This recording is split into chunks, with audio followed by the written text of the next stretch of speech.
अच्छा टॉपिक। आज हम लोग क्या पढ़ने वाले हैं कि टैली में किस तरह से हम लोग सब ग्रुप्स क्रिएट करते हैं। मैंने अभी तक आप लोगों को ग्रुप्स पढ़ाए। मैंने आपको ग्रुप्स में ये भी बताया था कि 4 पिलर्स होते हैं हमारी अकाउंटिंग के, है ना। कौन कौन से होते हैं? एसेट्स, लायबिलिटी, इनकम और एक्सपेंसेस। और जब हम टैली की नजरिए से बात करते हैं तो टैली के अंदर 15 प्राइमरी ग्रुप्स होते हैं, है ना, और 13 सब ग्रुप्स होते हैं।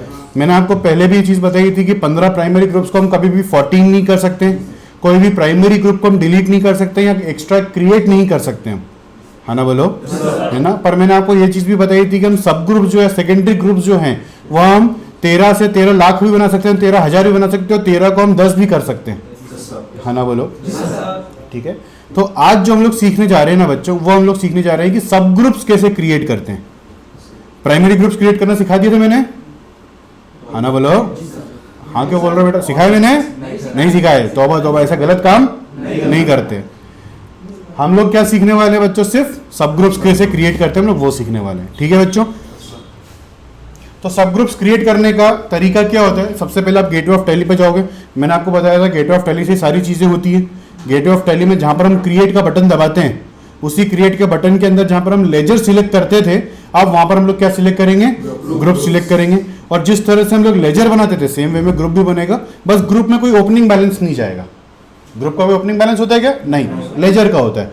तो वैसे आपको सिर्फ ग्रुप का नाम लिखना है, उस ग्रुप को किसके अंडर में डालना है वो लिखना है और सेव करना है। देखो जैसे क्रिएट में गए हम बच्चों, क्रिएट में जाने के बाद आप हमेशा यहाँ पे लेजर चूज करते हो, और इस बार क्या सिलेक्ट करेंगे हम? ग्रुप्स। यहाँ पर आपने एक ग्रुप बनाया ईस्ट जोन कस्टमर। हमने इंडिया को 4 भाग में डिवाइड कर दिया, नॉर्थ, साउथ, ईस्ट और वेस्ट। तो हमने ईस्ट जोन के कस्टमर्स का एक अलग ग्रुप बना दिया, है ना, बोलो। अब वो किसके अंडर में जाएगा? Sundry data. सन्ड्री डेटा खुद किसके अंडर में है? Current assets. और करंट एसेट्स किसको फॉलो करता है? एसेट्स वाले भगवान को फॉलो करता है। चेन समझ में आ रही ना आप सबको मेरी बात? चलो, तो ईस्ट जोन कस्टमर्स करके हमने क्या करा? एक और सब ग्रुप क्रिएट कर दिया है ना। हम सब ग्रुप्स क्यों क्रिएट करते हैं बच्चों? हमारी सहूलियत के लिए, हमारी फैसिलिटी के लिए। हम लोग चाहते हैं कि अगर हमको एमपी में बिजनेस बंद करना है तो हमको ये देखना पड़ेगा कि एमपी के कितने कस्टमर्स हैं, है ना, बोलो। एमपी के कितने कस्टमर्स हैं, हमारे एमपी के कितने सप्लायर्स हैं, एमपी में कितना इन्वेस्टमेंट कर रखा है हम लोगों ने, एमपी में प्रोडक्शन प्लांट कितने का है, फिक्स एसेट्स कितने की है ना, बोलो। सबको समझ में आ रही है मेरी बात? तो हम लोग क्या करते हैं कि एमपी के नाम पे एक ग्रुप बना देते हैं। अगर हमको सिर्फ कस्टमर्स का डिटेल देखना है कि एमपी के कितने कस्टमर्स है, तो एमपी में से बिजनेस निकालने के पहले हमको ये देखना पड़ेगा कि जितने भी कस्टमर्स है हमारे कंपनी के, उन सभी कस्टमर से पहले पूरा पैसा रिसीवेबल्स बाहर हो जाए, है ना, बोलो। उन सब लोगों से पूरा पैसा बाहर लेना पड़ेगा और उन लोगों को सप्लाई देना बंद करना पड़ेगा, है ना, बोलो। जब फोर्ड कंपनी ने इंडिया से अपना बिजनेस बंद किया था तो उसने क्या करा?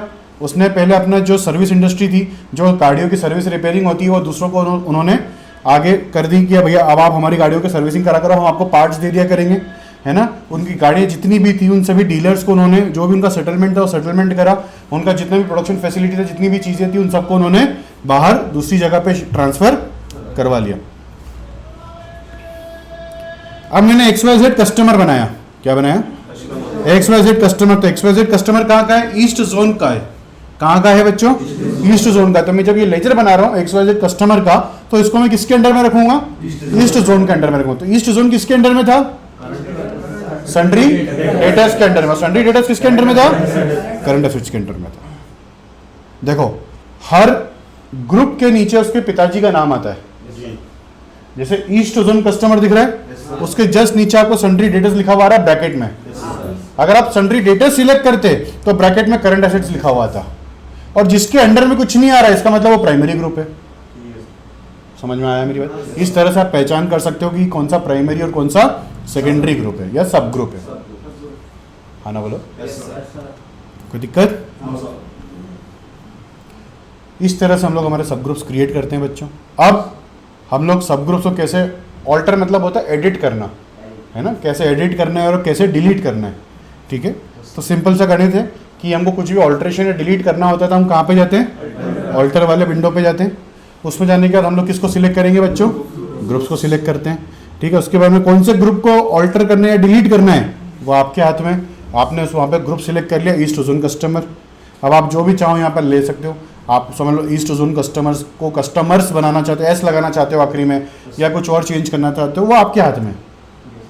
क्लियर है बच्चों? देखो सन्ड्री डेटर्स के नीचे आ रहा है ब्रैकेट में करंट एसेट्स, है ना, हमेशा उसके पिताजी का नाम उसके नीचे लिखा हुआ आएगा। अब आपको अगर इसको डिलीट करना है, जो ईस्ट जोन का आपने कस्टमर का ग्रुप बनाया है तो इसको डिलीट करना है, तो डिलीट करने के 2 तरीके, मतलब 2 रास्ते, एक ही रास्ता है, उसमें 2 पड़ाव है। पहला पड़ाव तो ये है, पहला स्टेप ये है हमारा कि आपको अगर कोई भी सब ग्रुप को डिलीट करना है तो उसके अंदर कोई भी लेजर या कोई और सब ग्रुप नहीं बना होना चाहिए। सन्ड्री डेटर्स खुद एक सब ग्रुप है ना, आपने सन्ड्री डेटर्स के अंदर ईस्ट जोन कस्टमर के नाम से एक और ग्रुप बना दिया, तो अब आप चाहो कि सन्ड्री डेटर्स डिलीट हो जाए तो नहीं होगा। सन्ड्री डेटर्स को डिलीट करने के पहले आपको ईस्ट जोन को डिलीट करना पड़ेगा, ईस्ट जोन को डिलीट करने के बाद आपको सन्ड्री डेटर्स डिलीट होगा। दूसरी चीज, अगर आपने ईस्ट जोन के अंदर अभी XYZ कस्टमर बना दिया तो XYZ कस्टमर कोई लेजर बन गया है हमारे किसी ग्रुप में, तो ईस्ट जोन कस्टमर नाम का ग्रुप भी डिलीट नहीं होगा। क्यों? क्योंकि उसके अंदर अभी माल है। माल क्या है? लेजर्स बने हुए, है ना, बोलो, या तो उसके अंदर लेजर्स बने हुए होंगे या और सब ग्रुप्स बने हुए होंगे। बच्चों क्लियर है आपको मेरी बात? तो कहने का तात्पर्य ये है कि अगर इसको डिलीट करना है तो ना तो इसमें कोई लेजर्स होना चाहिए इसके साथ कनेक्टेड, और ना ही कोई सब ग्रुप्स इसके साथ कनेक्टेड होना चाहिए। वैसे ही सेम लेजर्स के साथ भी बच्चों, अगर आप लेजर डिलीट करना चाहते हो तो उस लेजर का पहले जितने भी ट्रांजैक्शन आपने कर रखे हैं, ट्रांजैक्शन पास करोगे ना, परचेज, सेल्स, पेमेंट, रिसिप्ट के, उन ट्रांजैक्शंस को डिलीट नहीं करोगे तब तक वो लेजर डिलीट नहीं होगा। समझ में आ गया आपको मेरी बात? ट्रांजैक्शन हम आगे पढ़ेंगे, अभी पूरा चैप्टर है उसका, पर मैं अभी आपको अभी से बता रहा हूँ कि अगर लेजर डिलीट करना है, अभी जैसे कल बच्चों ने कैश के 2-2 बार बना दिए थे, है ना, अब समझ लो उसमें से कोई एक कैश का उन्होंने कोई ट्रांजैक्शन में यूज कर लिया, तो वो वाला लेजर जो है कैश का जिसको यूज हो चुका है ट्रांजैक्शन में, वो डिलीट नहीं होगा जब तक कि वो ट्रांजैक्शन डिलीट नहीं हो। समझ में आ रहा है?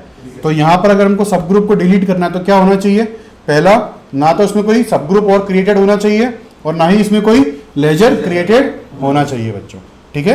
तो अगर आपका एकदम प्लेन बना हुआ है तो उसमें आप क्या कर सकते हो? ऑल्ट डी कर सकते हो, alt D, D for delete.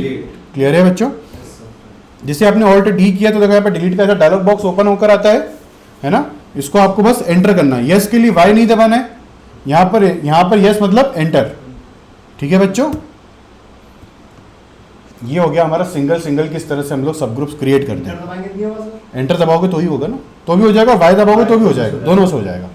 वो अपनी अपनी सहूलियत पे अपना अपना फैसिलिटी कि हमको ज़्यादा जल्दी क्या पड़ता है, वाई दबाना जल्दी पड़ता है या हमको एंटर दबाना जल्दी पड़ता है ना, दोनों ही सही है बच्चों। मैंने आपको जब लेजर्स सिखाए थे तो लेजर्स में मैंने आपको सिखाया था कि किस तरह से हम एक लेजर को क्रिएट करते हैं। मैंने आपको फिर ये भी सिखाया था कि किस तरह से एक साथ कई सारे लेजर्स क्रिएट कर सकते हैं, हाँ ना बोलो। वैसे ही हम लोग सब ग्रुप्स के अंदर भी केस होता है। मैंने अभी आपको बताया किस तरह से एक ग्रुप क्रिएट करेंगे, ठीक है। उसके बाद में अब हम सीख रहे हैं कि किस तरह से एक साथ कई सारे ग्रुप्स क्रिएट कर सकते हैं। तो सेम वे है बच्चों कि आपको उसके लिए भी चार्ट्स ऑफ अकाउंट्स में जाना पड़ेगा। चार्ट्स ऑफ अकाउंट्स में यहाँ पर मल्टी मास्टर्स में जाना पड़ेगा आपको, है ना। मल्टी मास्टर्स में यहाँ पर आपको क्या सिलेक्ट करना पड़ेगा? ग्रुप सिलेक्ट करना पड़ेगा।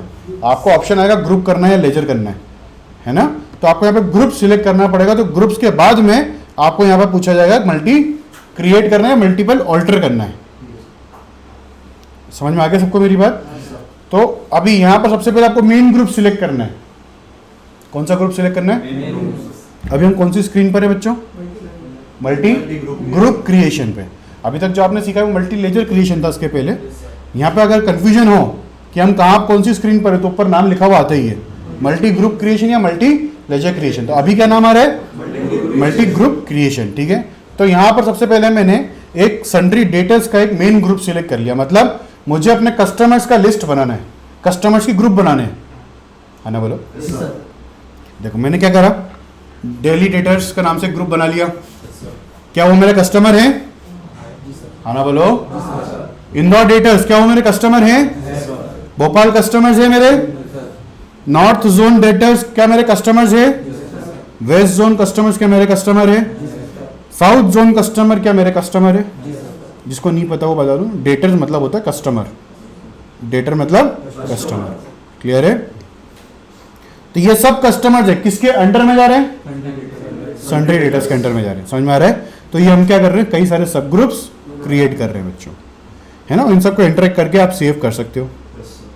अब सभी जिस तरह से मैंने आपको बताया था कि सब लेजर्स कैसे देखते हैं हम लोग चार्ट्स ऑफ अकाउंट्स में, उस तरह से अगर हमको सभी ग्रुप्स को देखना है, सब ग्रुप्स को देखना है, तो हम लोग क्या करेंगे, यहाँ पर गेटवे ऑफ टैली में डी फॉर डिस्प्ले, डिस्प्ले में जाने के बाद हम लोग कहाँ जाएंगे बच्चों, ग्रुप समरी में।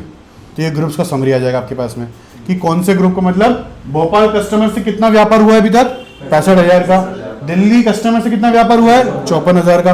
अब मैंने आपको एग्जांपल दिया था ना स्टार्टिंग में कि अगर समझ लो मेरे को एमपी से अपना व्यापार खत्म करना है, तो मेरे को देखना पड़ेगा कि एमपी के कौन कौन से कस्टमर्स है, इंदौर है, भोपाल है, तो इन सब का जितना भी आउटस्टैंडिंग है पहले वो सब मेरे को मंगाना पड़ेगा और सप्लाई कैंसिल करना पड़ेगी मुझे। तो मुझे कैसे पता चलेगा कि कौन सी कंट्री में या कौन से स्टेट में, कौन से शहर में कितना बिजनेस हो रहा है, यहां से पता चलेगा ग्रुप वाइज, है ना, बोलो है ना बच्चों।